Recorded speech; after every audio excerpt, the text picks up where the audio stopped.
একদিকে গোটা রাজ্য জুড়ে চলছে করোনা মহামারীর প্রভাব, যার ফলে রাজ্যের দরিদ্র এবং শ্রমজীবী অংশের মানুষ বর্তমানে প্রায় কর্মহীন।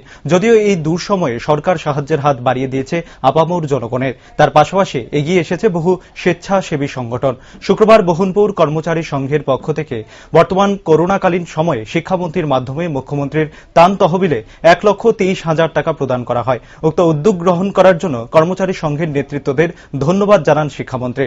অপরদিকে এই বিষয়ে সংবাদ মাধ্যমের সামনে বক্তব্য রাখতে গিয়ে মোহনপুর কর্মচারী সংঘের সম্পাদক স্বপন ধর জানান, এই দুঃসময়ে মানুষের পাশে দাঁড়ানোর জন্য মোহনপুরে কর্মরত সকল কর্মচারীদের একদিনের বেতন মুখ্যমন্ত্রীর ত্রাণ তহবিলে প্রদান করা হয়েছে। আগামী দিনেও এই ধরনের কর্মসূচি অব্যাহত থাকবে বলে জানান তিনি।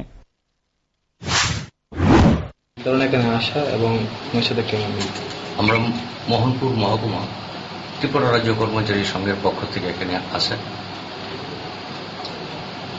আমরা সবাই অবগত, বিগত 1 বছরের অধিককাল সময় ধরে সমগ্র বিশ্বে করোনা ভাইরাস এক মহামারীর রূপ নিয়েছে। সমগ্র বিশ্বের অর্থনৈতিক ব্যবস্থা একদম বিপর্যস্ত। আমাদের দেশ ভারতবর্ষ তার বাইরে নয়, আমাদের ছোট্ট রাজ্য ত্রিপুরাও তার মধ্যে আছে। আমরা মোহনপুর মহকুমায় কর্মরত সমস্ত ধরনের কর্মচারীরা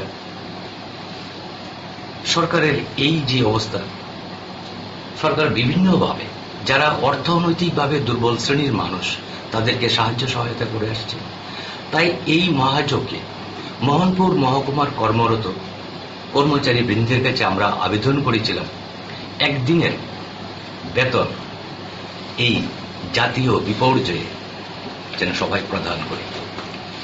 আমরা বিভিন্নভাবে বিভিন্ন স্কুল, শিক্ষা প্রতিষ্ঠান থেকে শুরু করে অফিসে আমরা এই বার্তাটা দিয়েছিলাম যে সবাই যেন আমরা একদিনের বেতন প্রদান করে এই অর্থনৈতিক দুরবস্থায় সরকারের পাশে সবাই স্বতঃস্ফূর্তভাবে আমরা দাঁড়াতে পারি এবং সরকারকে অর্থনৈতিকভাবে উন্নয়ন কাজ যাতে ব্যাহত না হয়, যাতে এইভাবে রাজ্যের বিভিন্ন মহকুমার কর্মচারীরা আমাদের এই ত্রাণ তহবিলে দান করার জন্য অন্যরাও যাতে অনুপ্রাণিত হয়, সেই জন্য আমাদের এই আজকের প্রয়াস।